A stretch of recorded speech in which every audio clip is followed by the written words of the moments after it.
I want to welcome all of our guests who've joined us this evening. Tonight's virtual event is hosted by the Self-Help Home in partnership with Chicago Public Library, Skokie Public Library, and the Village Chicago. I'm Arielle Lewis. Here at the Self-Help Home. We are a nonprofit retirement community serving the Chicago Jewish community for over 75 years. We are so lucky here at Self-Help. We have the entire continuum of care from independent to short-term rehab and skilled care all under one roof. Some exciting news. This month we were the first in the US to receive the accreditation of Joint Commission for our assisted living. And other news, we've recently launched a respite program for temporary stays. If you don't know a lot about self-help, I encourage you to reach out to me to find out some more. Tonight, there's an event that is really near and dear to my heart. We are discussing From Sarah to Sydney, The Woman Behind All the Kind Family, published this year by Yale University Press. This book was written by my late mother-in-law, June Cummins, who was a professor of English and comparative literature at San Diego State University in collaboration with Alex who's here today to speak with us. Alex is a historian of medieval Mid-East. She earned her AB from Princeton University in the Near Eastern Studies Department and a doctorate from the University of Chicago in the History Department. She studied in France, Tunisia, Turkey, and in 2015, Brill published her monograph on the 15th century judge in Iran. She is currently a researcher at the University of Chicago. I first met Alex and her family when I married my husband, Jacob. Her daughter was a bridesmaid in our wedding. After my mother-in-law, June's diagnosis of ALS, June and Alex spent their days writing, rewriting, editing, and finishing the biography of Sydney Taylor.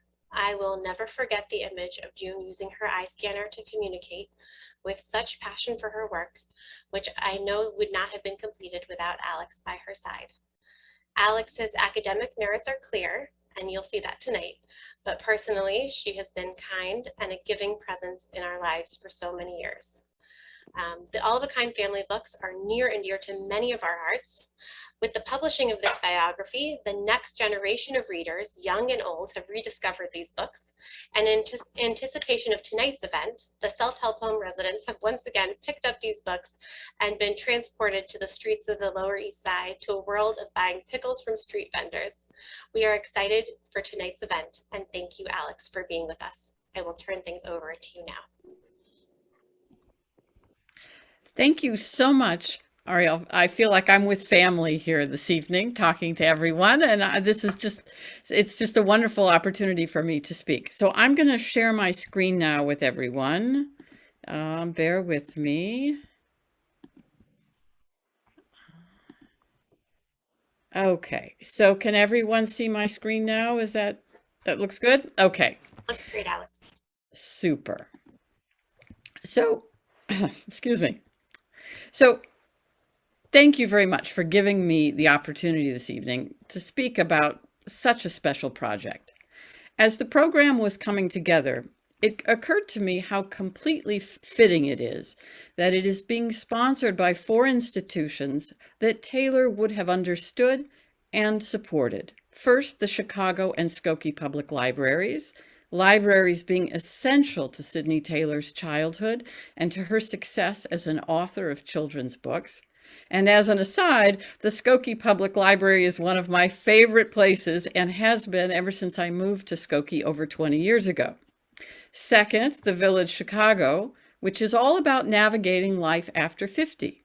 Taylor was 46 when she became a published author for the first time, and she continued publishing until the year of her death when she was in her 70s.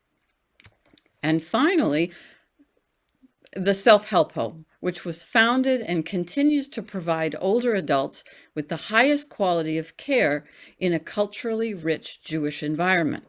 And Taylor is known today precisely because her heartwarming stories for children were all about the enduring values of Jewish families and communities.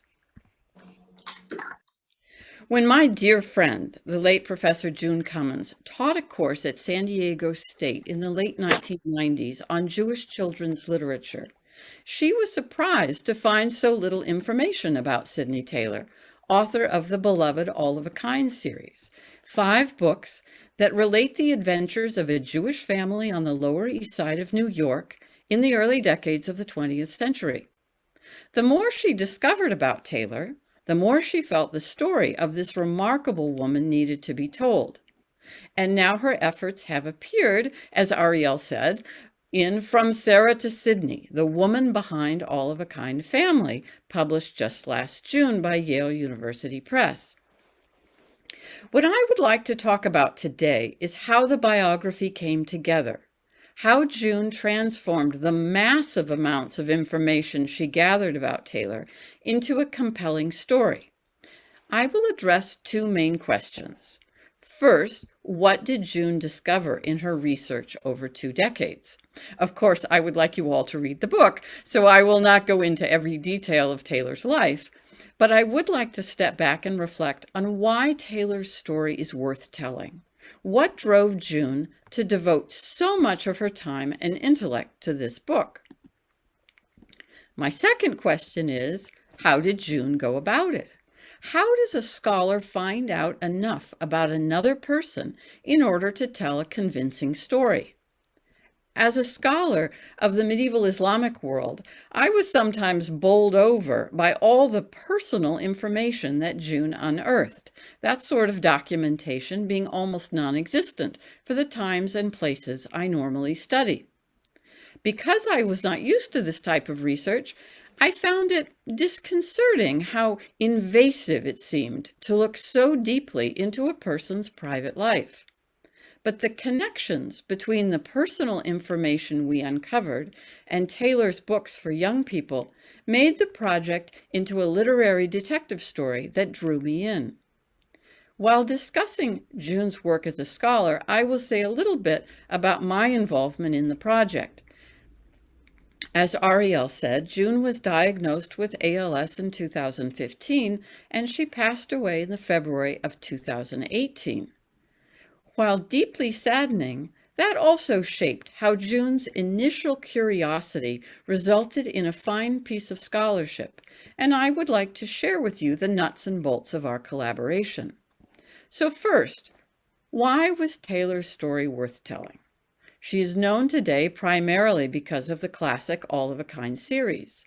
How important can 5 children's books be? Not a famous politician or social reformer, not a theologian or founder of enduring Jewish institutions. Taylor nonetheless engaged in extraordinarily important work, even if it often is overlooked. That is, providing engaging stories for us to tell our children about the past, about who we are, where we come from, and what our purpose is. June argued that not only did Taylor transform her childhood experiences into critically acclaimed literature, but she thereby helped transform American Jewish identity. Born at the beginning of the 20th century and starting to publish exactly at its midpoint, Taylor both reflected and shaped American Jewish national identity through her writing for children. In doing so, she bridged a cultural divide and made Judaism interesting, familiar, and knowable across the country. Taylor's semi-autobiographical books exemplified complicated issues of identity because their author's life was rich with the possibilities of being a Jew in America. Here, let me give you a sketch of Taylor's life. Born in 1904 into an immigrant family on the Lower East Side of New York, Sarah Brenner was the third of what became a family of 5 girls and 3 boys, one of whom died as a toddler.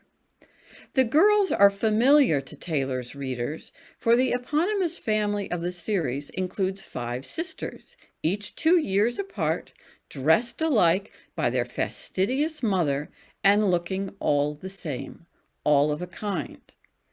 The other 4 sisters all had names that are the same in the books and in their real lives: Ella, Henny, Charlotte, and Gertie. But the real-life Sarah changed her name to Sydney at age 14. Her mother, Silly Brenner, identified with German Jewish culture, while her father, Morris, came from a traditional Galician background.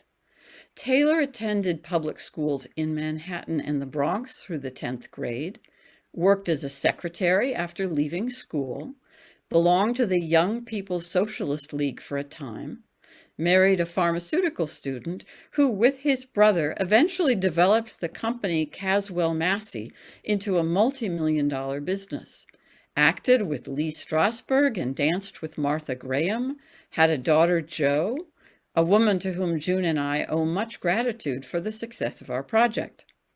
Taylor served as resident playwright, theater director, and dance instructor for young campers at one of the oldest Jewish culture camps, Sedgwick Camps, in Port Jervis, New York, a job she kept for over 30 years. By 1950, she seemed to be a typical immigrant success story, embedded in family, interested in contemporary culture, and financially secure. Her life changed unexpectedly that year when her husband, Ralph Taylor, saw an announcement for a children's book award and, according to some versions of the tale, without telling his wife, sent off a manuscript of stories she had written about her childhood. That manuscript won the Charles W. Follett Award for Best in Children's Literature, an award established by a Chicago-based publishing company as a public relations tool and a way to attract quality writers for children. Taylor won $3,000, a significant sum at the time, and even now nothing to sneeze at, and a book contract. Here you can see the invoice for the prize, as well as a congratulatory telegram from her publisher before the award ceremony in New York in October of 1951. Taylor went on to write 4 more books in the All of a Kind series, as well as a book based on the memories of a friend from Sedgwick, a papa like everyone else, some easy readers, and numerous short stories. She remained close to her family, traveled extensively in Europe, and died from cancer in 1978. Thus, until Taylor was 46, in numerous ways, she represented a norm, a working woman from an immigrant family, shaped by her mother's attachment to German culture and her father's artistic skills, absorbing the ferocious work ethic of both parents. Like millions of Jewish children, she attended public schools in New York and, like many of her peers, left high school before graduation. She started working while still a teenager and participated in the leisure and cultural activities of her peers. She belonged to a socialist youth group, an activity shared by many Jewish teens in New York during this time. She was a disciplined dancer, but not an extraordinary one. A hardworking camp employee like thousands of others across the country throughout the 20th century. A Jew educated in a traditional, familial Judaism with an abiding interest in Jewish life and in Israel, but with few traditional religious practices as an adult. All of that seems unexceptional, even if it is interesting and resonates with many of our own personal family stories. So, while Taylor's life was extremely well documented, one could reasonably argue at this point that her life wasn't unique enough to merit a biography, maybe an article in an academic publication or a family memoir, but not a full-length scholarly work. What made Taylor worth studying was the success of All of a Kind Family, because its success revealed in a complex, human way important themes in American life. When the book appeared in 1951, it wasn't just a coup for its author. It was perceived as groundbreaking. It was the first book about ordinary Jewish children living ordinary lives to be published by a mainstream publisher. That is, not a Jewish press focused specifically on the Jewish market, but a company that marketed to all American children and their parents, and to the influential market of school and public libraries across the country. Immediately praised and highly successful, that book and its 4 sequels, published over the next 25 years, introduced millions of Americans to Judaism, forging a bridge through literature that moved Jewish characters and themes from the margins of Jewish children's book publishing and American culture at large into the national arena, enlarging the public's understanding and increasing its acceptance of American Jews.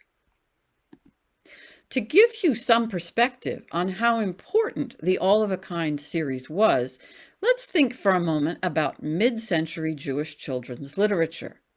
In 1947, whom you see here, Fanny Goldstein, librarian with the Boston Public Library since 1913 and founder of Jewish Book Week, had published an article in the Jewish Book Annual of the Jewish Book Council titled "The Jewish Child in Bookland," which discussed Jewish books for children and included a 9-page inventory of what was currently available. Her Jewish-themed reading list, dominated by Bible and holiday stories, shows how few books of fiction with leading Jewish characters existed. Almost all were published by Jewish presses. Through the 1950s, Goldstein contributed an addendum of 3 to 5 pages to the annual, and in 1961, she published a slim 36-page pamphlet, The Jewish Child in Bookland, a selected bibliography of juveniles for the Jewish child's own bookshelf. Here, I would like you to think about your own childhoods. In the days before cell phones and e-readers, I wonder how many of you had bedroom sets that had a bookshelf built into the headboard of your bed, a style of furniture that became popular in the middle of the 20th century. Goldstein included a few works of historical fiction in which Jews play peripheral roles, but stories about ordinary Jewish children living ordinary lives are absent until the All of a Kind books appear. For comparison, Linda R. Silver's Best Jewish Books for Children and Teens, a JPS guide published in 2010, fills 375 pages. The All of a Kind series was pioneering in initiating that extraordinary change. It appeared at just the right moment, when the market for children's literature was growing in the post-war baby boom period, and editors realized that telling inclusive American stories promised increased sales. So, it was not a given in 1951 that a children's book featuring Jews would be published, and certainly not that it would be published by a mainstream press. Taylor later recalled how wary the editors at Follett had been about the book's Jewish characters and themes. They instructed her to speak about the newcomer and the immigrant in the book talks she gave for publicity. In the 1970s, she said, quote, "Especially in the light of present day's overwhelming concern with minority groups, it may be difficult for many to comprehend what courage it took for Follett and Company to publish my first book many years ago. Though they believed in its value, they were still concerned that given prior knowledge of its contents, the Christian world might shun it. In the beginning, all mention of the word Jewish was avoided in their blurbs and in their advertising. I was cautioned to say the newcomer or the immigrant when referring to the Jewish inhabitants on the Lower East Side."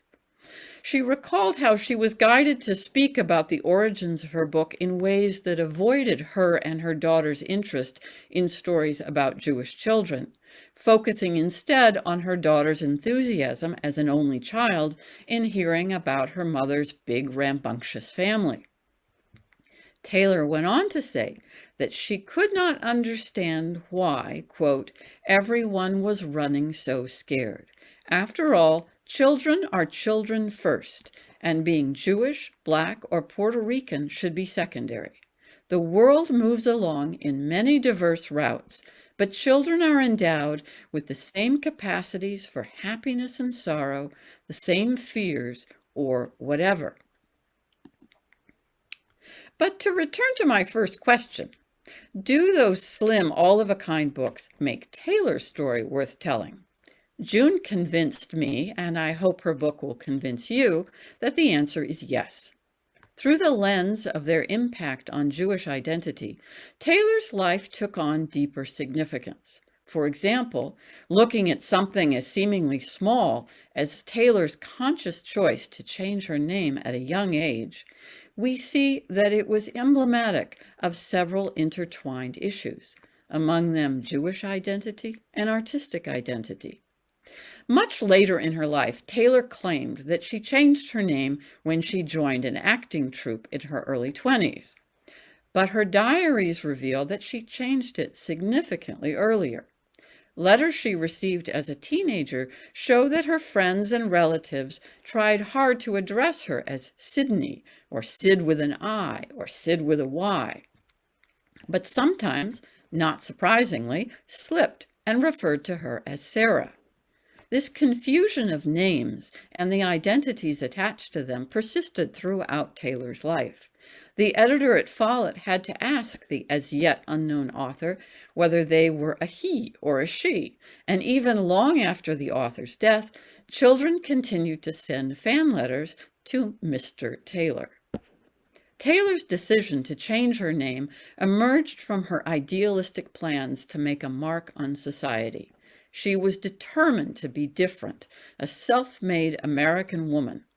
In terms of artistic identity, at the time Taylor made the change, she also began keeping a diary and was imagining and inaugurating herself as an author, much like Jo in Little Women, one of Taylor's favorite books. As she became an actress, a dancer, and a writer, she kept the name she chose as a teenager for her developing artistry. The name change expressed a hunger for growth and self-transformation typical of second-generation Americans. Her husband, equally ambitious and equally determined to forge an identity for himself, also changed his name. Like Taylor, a child of immigrants, Reuven Schneider transformed himself first into being Ralph Schneider, and then by the early 1930s settled into being Ralph Taylor, Taylor being the English equivalent of the Yiddish Schneider. But we must not romanticize the immigrant experience, and certainly not Taylor's.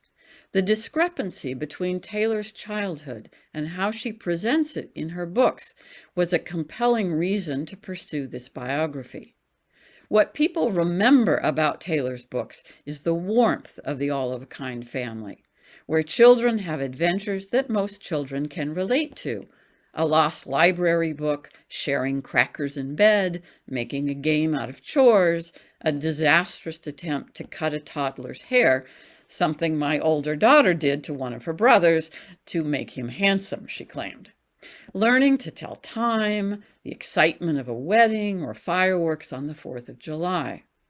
Blending the unusual and the ordinary with humor, wit, and affectionate rendering of character, Taylor made her readers aware of Judaism as something worth knowing and not strange.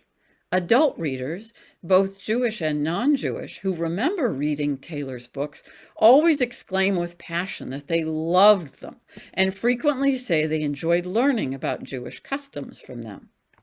I cannot count the number of people who, when hearing about June's work, had a similar story to share about a mother or an aunt or a grandmother. Taylor's all-of-a-kind family books had the same effect when they were published. Children wrote to Taylor through the years, telling her how their mother or grandmother loved to read the books with them because they recalled how just such an episode happened to them, or how exciting it was to shop in the hustle and bustle of Rivington Street with Yiddish all around. Adults wrote to her too, thanking her for bringing that lost world back to life and allowing them to share it with their families. They could relate to Taylor in the same way that young readers often saw themselves in at least one of the 5 sisters in the books. An adult reader, however, also picks up on the poverty, the terrors of polio and scarlet fever and tuberculosis, and the dangers of children running under carriage horses in the crowded streets of the Lower East Side, or setting themselves on fire with coals from the stove. But in the books, adults protect children and model honesty, dignity, and patience. Those hints at the more difficult and dangerous aspects of immigrant life came from Taylor's experience, and the real-life stories were heartbreaking.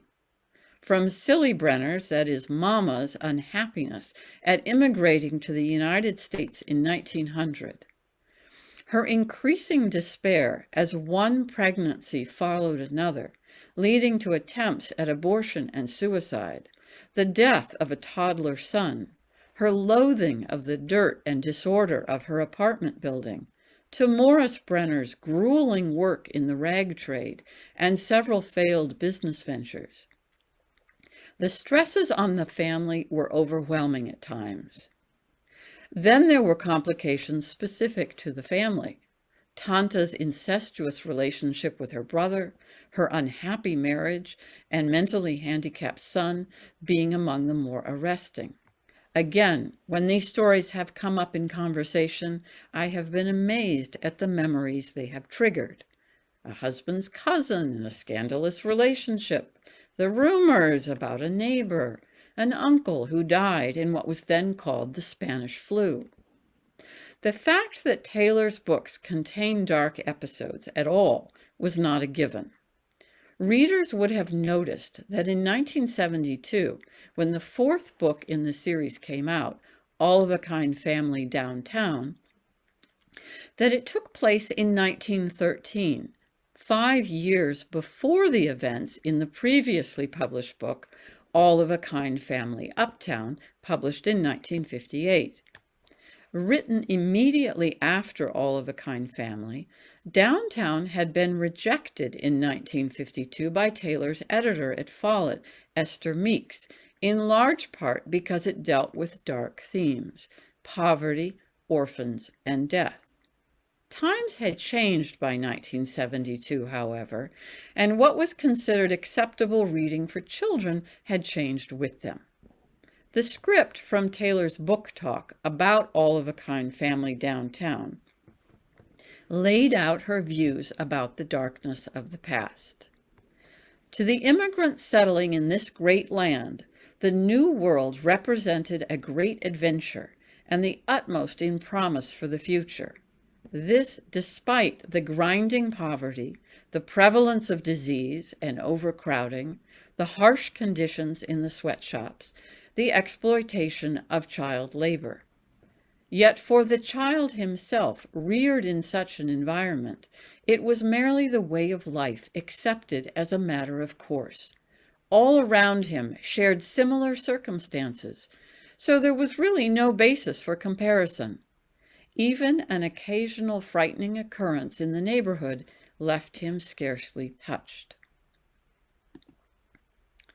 The astuteness of Taylor's artistic vision was proved by the enduring place the All of a Kind series carved out for itself in children's literature.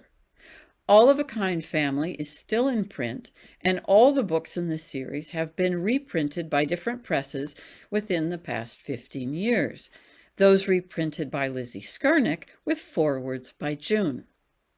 The series can be found on the shelves of public and school libraries and in bookstores across America. To this day, Taylor's books participate in the national conversation about Jewish culture and identity. I read with interest the comments attached to the online review of From Sarah to Sydney in the New York Times that appeared when the biography came out, noting how almost all the contributors, both Jew and non-Jew, considered the books a memorable introduction to Judaism. The books continue to link Jews to non-Jews, as well as linking contemporary Jews to those of previous generations. The millions of people who read her books as children stand as witnesses to the vital importance of children's books in the transmission of Jewish culture and the preservation of ethnic heritage. Now, to turn to the second part of my talk, I would like to discuss how June discovered so much about Sidney Taylor and the publication of her books. The biographer needs to know not just the details of a person's life, but how those details fit into the history of that person's time period, its educational, cultural, economic, religious, and political context. As one would expect from a university professor, June turned to scholarship for every aspect of Taylor's life.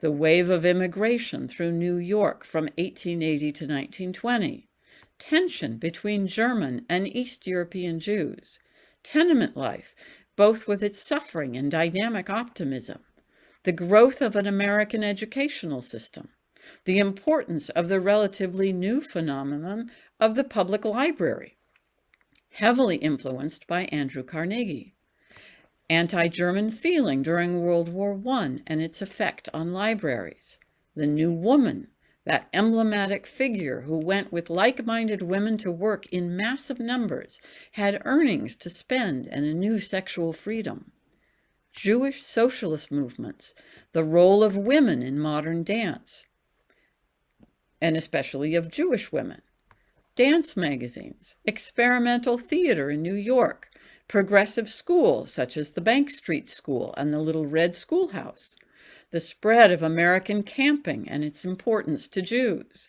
Jewish soldiers in World War II, a number of Taylor's relatives fought in Europe, and also the explosion of children's literature after the war and the role of women in the publishing business, lesbianism in the pre-civil rights era, Jewish American attitudes towards Israel, assimilation, changes in Jewish religious practice and communal life. For every detail in Taylor's life, there was a context. It was our job to understand that context and to see if and how Taylor fit. While all of that academic analysis, which drew upon the research of many excellent scholars, was necessary, June's research really took off when Jo Taylor Marshall, Taylor's daughter, opened up to her the treasure trove of materials in her basement. There, June found scrapbooks full of photos and newspaper clippings, journals and letters galore, and even the actual dress Sarah Brenner sewed for her 8th grade graduation. For several summers in the 2000s, June returned to Jo's house in New Jersey to learn more about Taylor. Other members of the family were also generous with their time and memorabilia. June went on to interview family members, younger brother Jerry Brenner and his children, Irving Brenner's widow Ethel, Henny, Charlotte, and Gertrude's daughters, and a son-in-law, as well as Ben Schlamm's daughter Rhoda, and several very kind Sedgwick alumni. Susan Baker shared a copy of her mother Charlotte's unpublished memoir, Touched with Fire, as well as an image of the astounding paper cut Morris Brenner made as a teenager, which is what you see here. June was also able to listen to a lengthy taped conversation between Ella and Charlotte made soon after Taylor's death.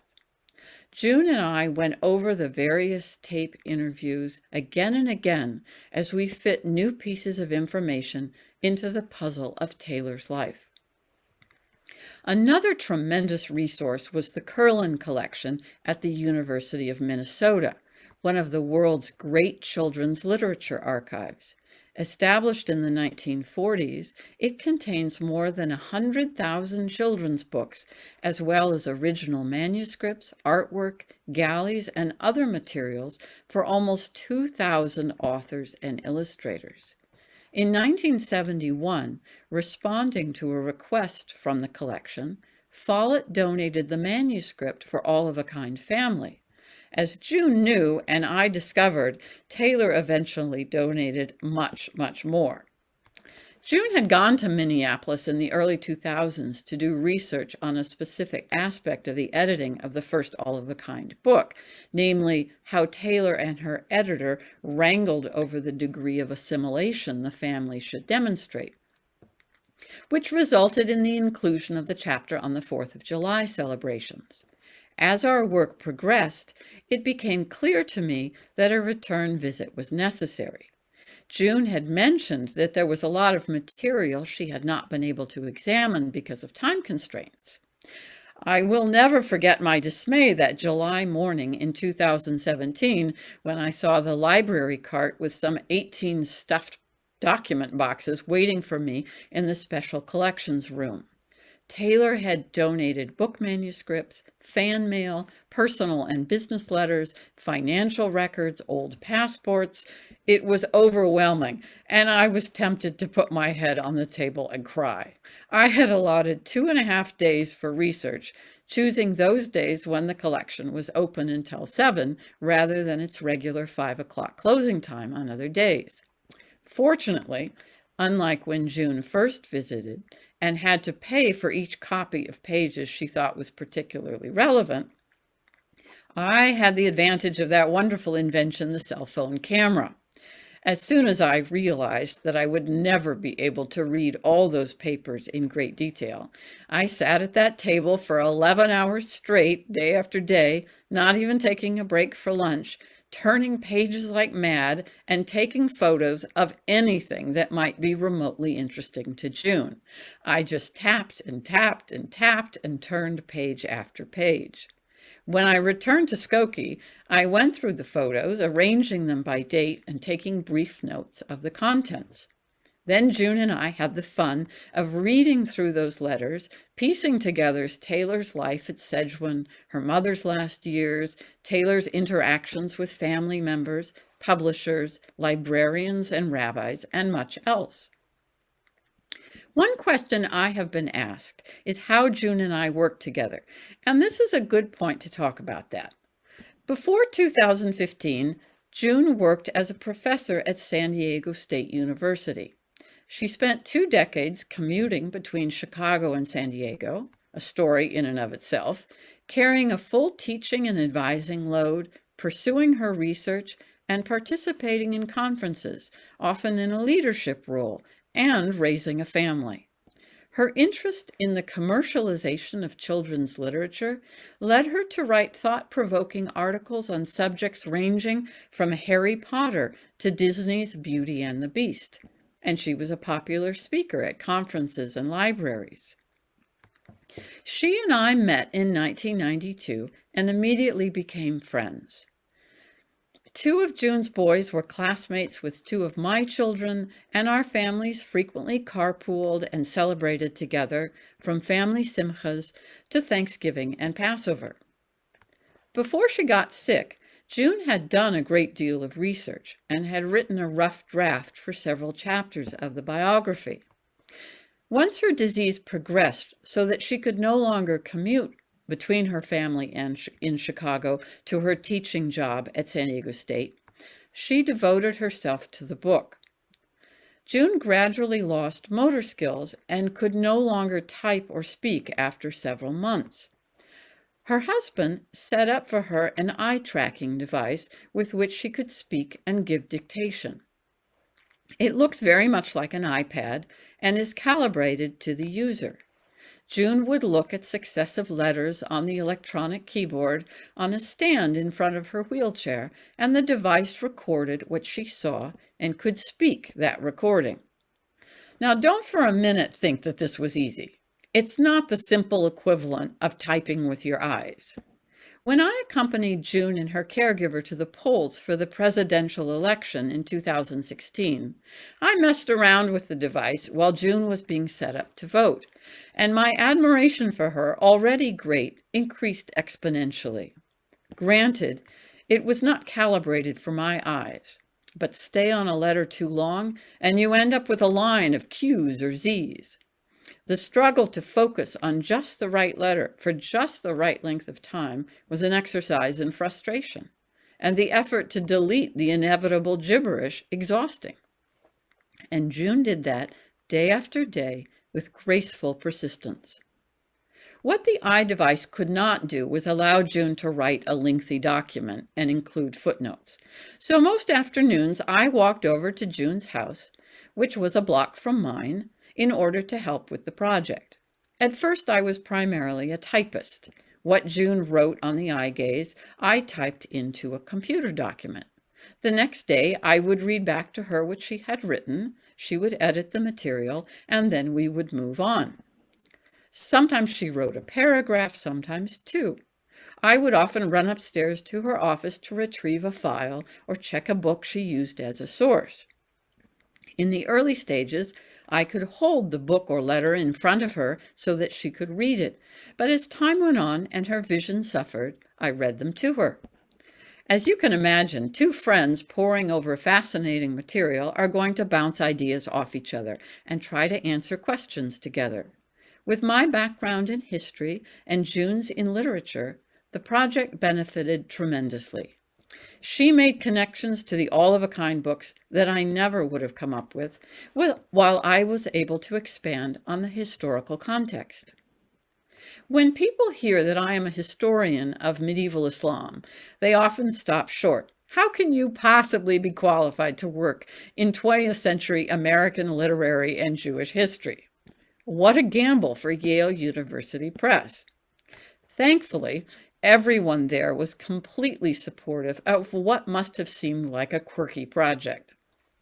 And it's a valid question. But I remember a professor on my first day of graduate school looking around the seminar table and saying, "You are all going to devote the next few years of your lives to becoming historians. What does that mean?" I walked away from that class with the understanding that being a historian means mastering a set of skills, asking purposeful questions, gathering and assessing information, and then telling a plausible, meaningful story. And it is that understanding that enabled me to help June. June was always so grateful for anything I did, but honestly, I really got caught up in the thrill of the chase. A historian is a detective, and persistence and good luck sometimes lead to just the right clues. When we were working on the section about Taylor's career as a dancer, June mentioned to me how important her husband Ralph was to the creation of Dance Observer, an influential monthly magazine published from 1934 to 1964, with Martha Graham's friend and collaborator, the pianist and composer Louis Horst. June also said how surprised she was that Ralph's name never appeared in scholarship about the mid-century dance world. Not only did I track down a dancer's memoir that told a dramatic story about the magazine's origins, but we discovered that Northwestern University, just a few miles from our homes, had a fairly complete set of the magazine. I did a little victory dance in June's family room when I came back to her with scans of pages with articles by one R.T., introduced as a young student of the dance, and of the masthead of issues in 1934 and 1935, where the executive secretary was one Sid Brenner. However horrific June's disease was, and I cannot even begin to describe the brutality of ALS, I want to be clear that June and I really had fun. Her face would light up when she sensed I had made a really nifty discovery. For example, when I found the memoirs of Ralph's French cousin, whose relatives in Latvia were murdered during the Holocaust, who herself survived the Holocaust as a child in France, and whose parents exchanged visits with the Taylors in the 1960s. And we didn't just have fun with the biography. One week we took a break to see the newly released live-action Beauty and the Beast starring Emma Watson, and to write up a review that June had been asked for. One afternoon, a close friend of June's from graduate school, now a professor of English at a Chicago university, brought over his madrigal group, and we were treated to a performance of Renaissance music. Some things June never got a chance to see, but she was always on my mind as I tidied up loose ends in the biography. For instance, we knew that Taylor's brother Jerry donated to the Veterans History Project collection at the Library of Congress the letters he and his wife wrote to each other during World War II. Since our sources for the early 1940s were a little thin, we hoped that they might fill in some blanks. June rightly felt that a visit to those archives was not a priority given the limited time she had to work. But in May of 2018, I spent 3 blissful days in the archives in Washington, D.C., again from the moment the library opened until it closed. The halls of the Library of Congress are so beautiful, the staff was so welcoming and helpful, and the archives are so well organized and presented that it was a researcher's dream. When I write my checks to the IRS, I wish I could put in the memo line, "for deposit at the Library of Congress only." Now, by this time, I was an old hand with the cell phone camera, and I zeroed in on any mention of family members, as well as of Jerry's experiences, specifically as a Jewish soldier. I had listened to June's 2007 interview with Jerry, and here it came to life on the page. Jerry and Norma were 24 and 22, with a 3-month-old baby daughter when Jerry joined the Army. They wrote to each other every single day from when he went to boot camp in December of 43 until his honorable discharge at Fort Dix on December 30th, 1945. He had gone to France, where he fought in the Battle of the Bulge, and on to Germany, where he attended synagogue services with Holocaust survivors, and translated in occupied towns, a job he hated so much that he eventually stopped mentioning to superior officers that he knew some German. Norma, meanwhile, lived in a small apartment in the Bronx with her parents and a baby daughter, with all the stresses of wartime on the home front. It was so poignant how they protected each other from distressing news, keeping up a brave front through battles and domestic tensions, with the true story only being hinted at long after danger was past. I could go on and on about the scholarly and personal satisfaction that our collaboration gave to both June and myself. I hope you have learned a little about why Taylor's story is important for an understanding of American and Jewish life in the past century, and how it became important in the friendship of 2 curious Jewish scholars. Thank you very much. Hi there, I'm Mark Kaplan. I'm the manager of the Uptown branch of the Chicago Public Library. I want to thank Alex for a wonderful talk this evening, and also Ariel, the Self-Help Home. Hello, all my Self-Help Home friends. And then the partners in this program, Skokie Public Library and the Village Chicago. And of course, I want to thank June Cummins for initiating this book and doing so much to bring to light the interesting story of Sidney Taylor. So now if anybody has questions, go ahead and put them in the chat and I will field them to Alex. And while I'm waiting for those to roll in, I have just an easy question as a librarian. At the beginning, you mentioned how important libraries are or were to Sidney Taylor. Is there some story about her discovering books or having a great experience with a librarian as a child? Well, she loved librarians and she loved libraries and they loved her. So after the book came out, she gave lots of talks at schools and at libraries. And so it came out that, she talked about those visits to the weekly visits to the library before Shabbat were just a fixture in the family. And also she said that story about the first chapter opens with the lost library book, that in fact, that is exactly what happened to her, that she had loaned a book to a friend and the book had gotten lost, and how terrified she was to face the librarian and but her mother insisted that it was the honest thing to do and she needed to go back and own up, and they made arrangements. But then it was also very interesting.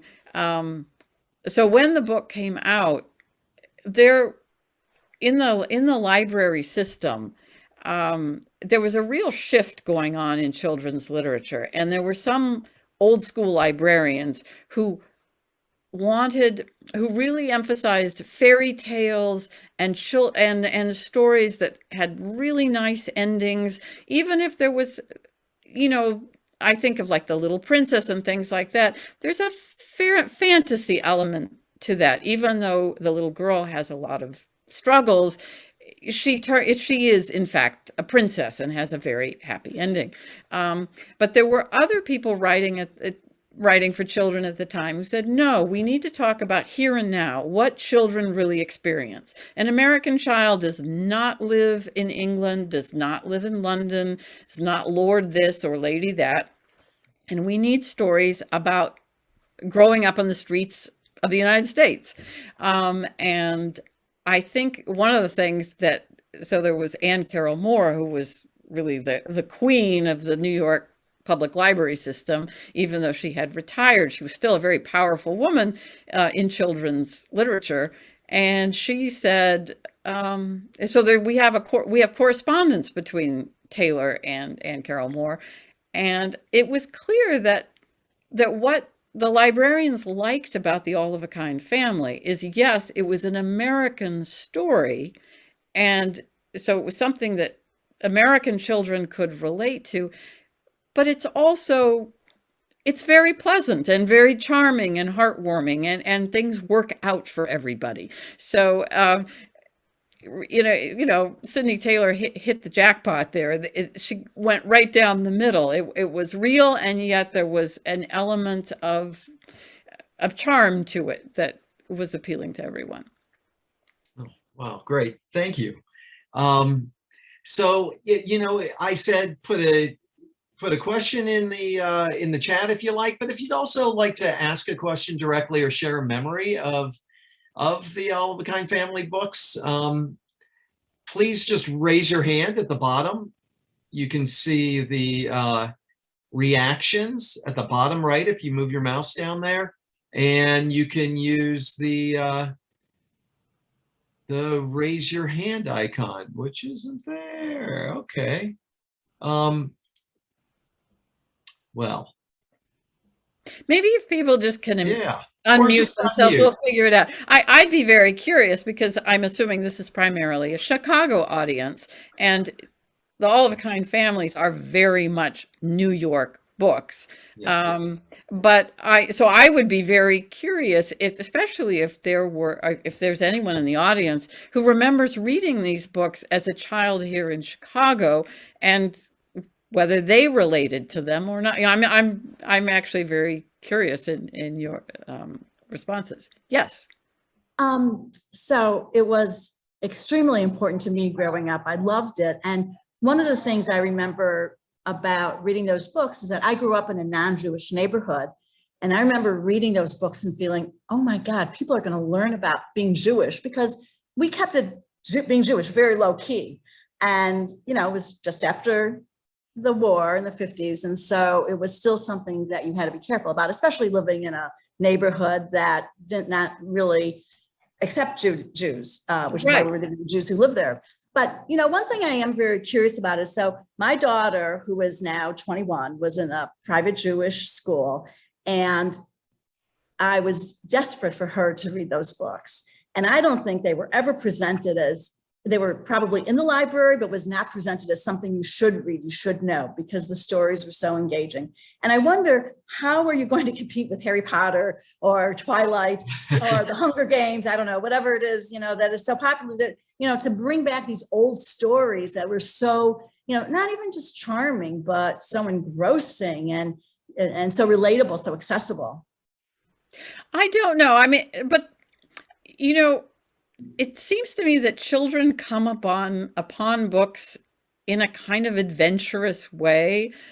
I remember I had not read them as a child, But and I can't even remember why I took one, but I started reading it to my children and they all perked up. They're saying, this is us. This is what we do on Friday night. This is what, you light the candles like mama does, and, that kind of thing. So I don't know. I'm not into competition. The more children read, the more wonderful it is. It's kind of like what Duke Ellington said about music. If it sounds good, it is good. So I think that again, with books, you never know when someone is going to chance upon something, and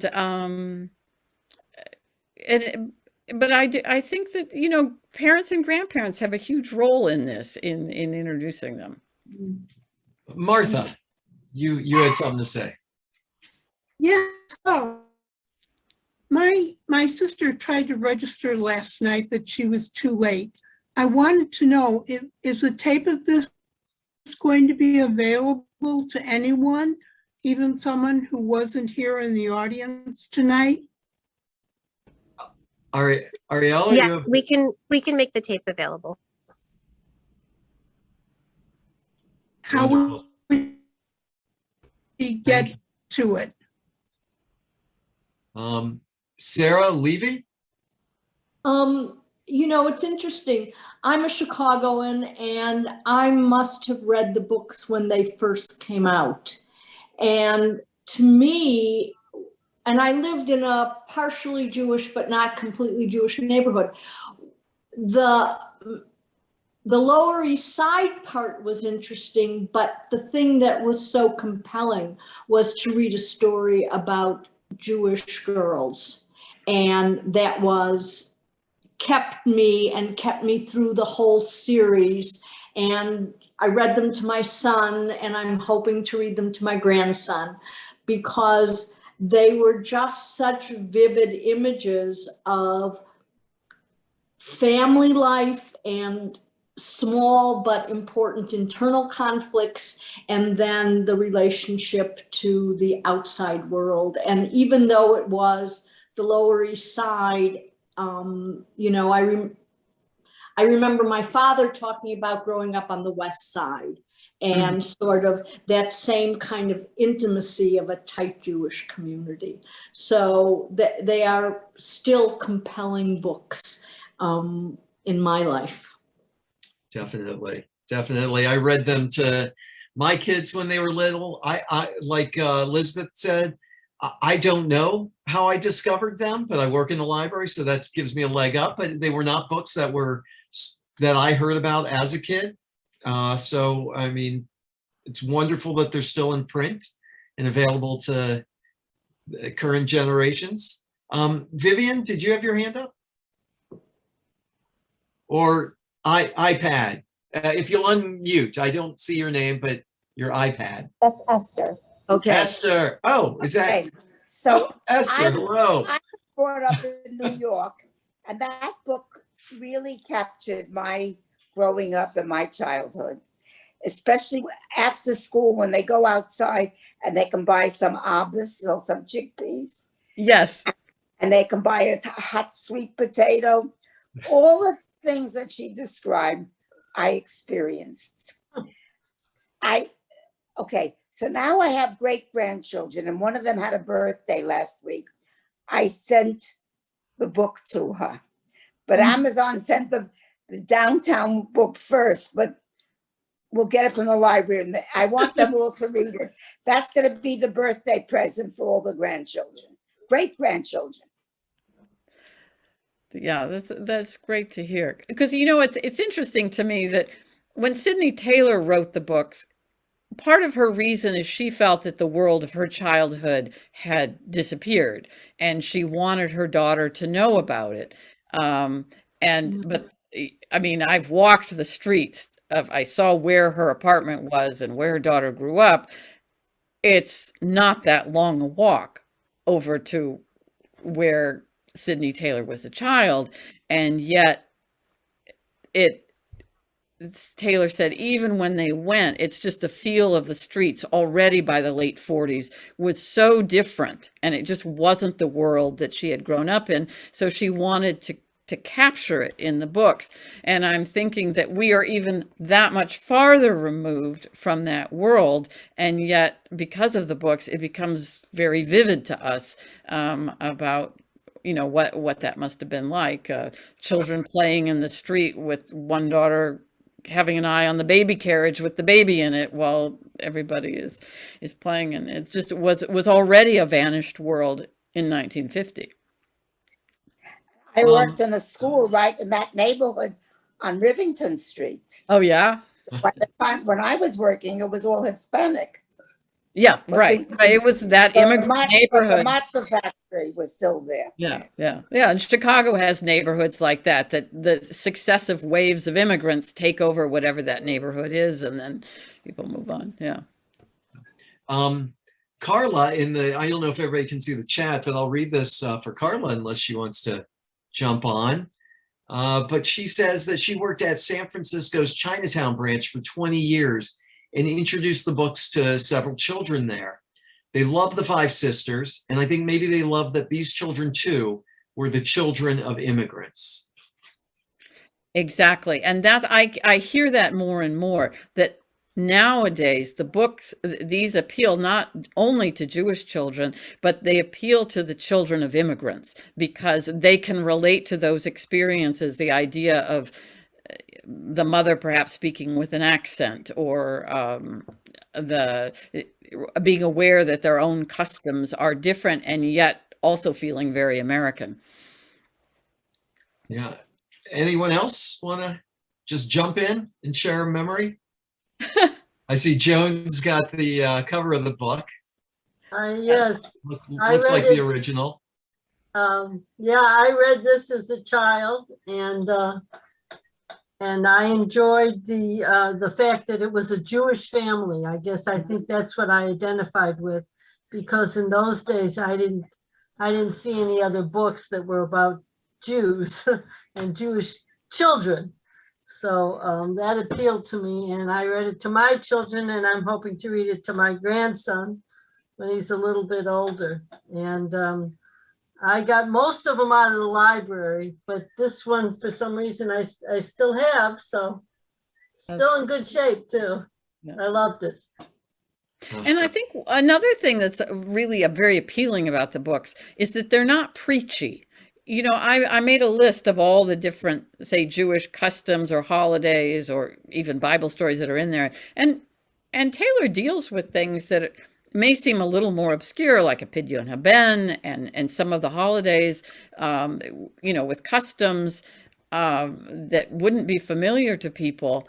But she's not at all preachy about it. And I did read another book that came out actually in 1951 called Carol's Side of the Street, which was maybe for a slightly older audience, but it's dealing with issues of assimilation in a family in Boston in 1951.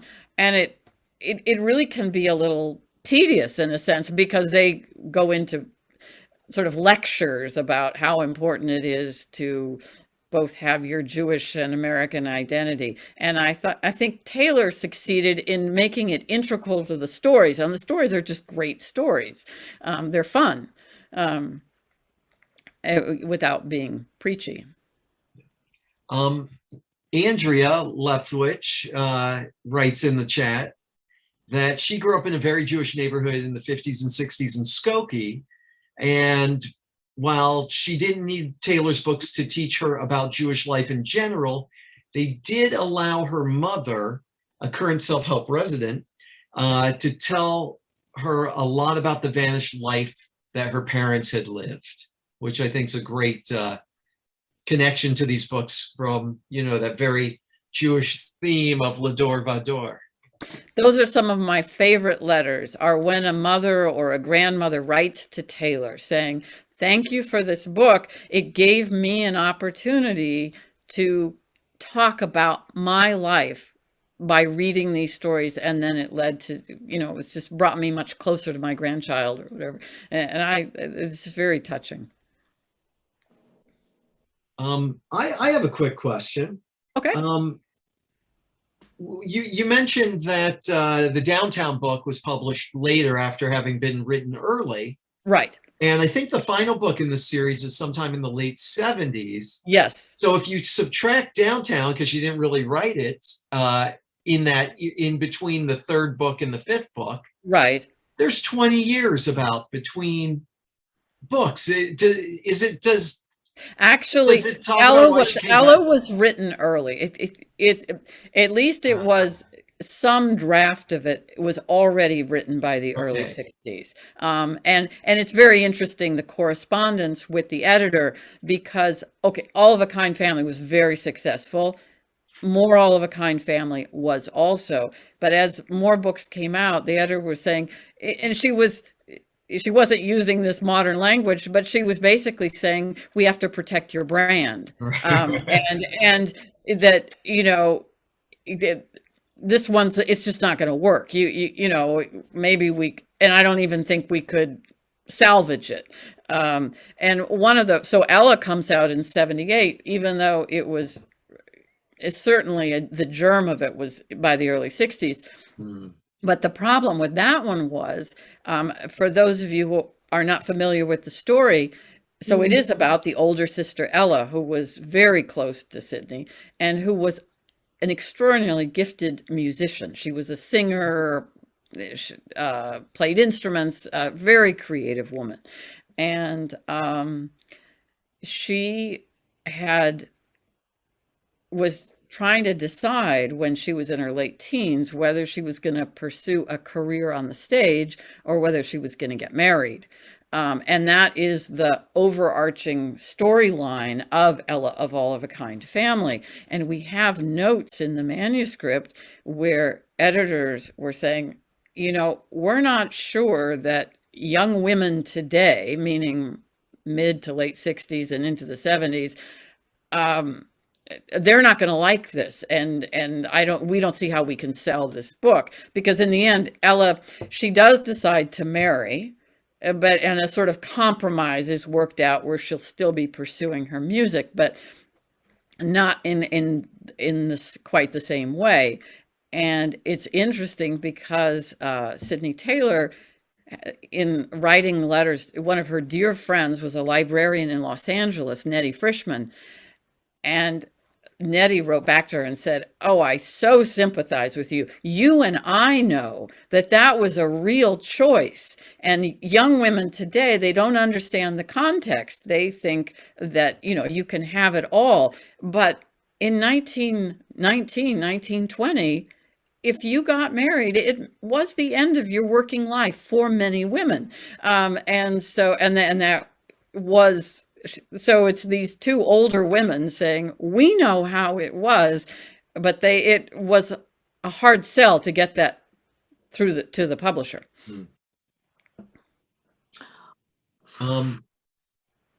Sarah, did you have a comment? Yeah, no, it's sort of interesting to hear you talk about that, because my parents were married in the late 30s, and I had a chance to reread the correspondence between the two of them before they got married. And I realized, and my mother's loyalty to donating to Planned Parenthood. And I realized as I reread these letters between them that birth control was such an important issue. And that, I think, was the real deciding factor in marriage versus career, because if you were married before the mid 30s, or the likelihood that you would become pregnant very early on in a relationship was so strong, and that was the end of career. Absolutely. We also have a note from Martha Graham to Sidney Taylor saying, "Oh, I heard your good news. I'm sure you're going to love the baby. Bye." I mean, it was just sort of, it was clear. I mean, obviously for a dancer, but it was, well, we know what choice you've made now, and it was friendly, but it was, and there are other letters written back and forth. it's what you're saying just rings so true, that it was, well, you're going to have to decide if you want a career, whether you want a family. So. Yeah, I mean, so, you know, for us who are able to separate marriage from pregnancy, or relationships from pregnancy, it's very hard to understand what those decisions meant, that was it. You had committed to having children. Yes, yes. All right. Was there any evidence that any family member wasn't pleased with their depiction in any of the stories? No, I don't think so. There was, first of all, I think they were all thrilled to death, you know, that, because look, for them, it was their names. It was Henny this and that. And I think that Taylor's affection for all her siblings comes through. And I mean, Henny really was harem scarum. And Charlotte was kind of dreamy. And Ella was very much a take charge and also very artistically gifted young woman. The one thing is, in listening to the tapes of the conversation between Charlotte and Ella, one thing is they say, well, you know, she did kind of move things around in terms of time. She, you know, it's like, but she had to do that for the book, in terms of, you know, when things happen. But it was certainly and that was a good decision that, you know, that she did. Of course, I think some of the events with World War I, that, you know, it's like, well, actually that happened earlier, but you can see why she changed it, that sort of thing. And one thing that's kind of funny too is that there's one story a lot of people remember is when Henny goes behind her sister Ella's back and she borrows a white dress to go to a party, and then at the party she spills something on it, and being very creative, she ends up dyeing the whole dress in tea, so that it now, instead of being a white dress, is an ecru dress.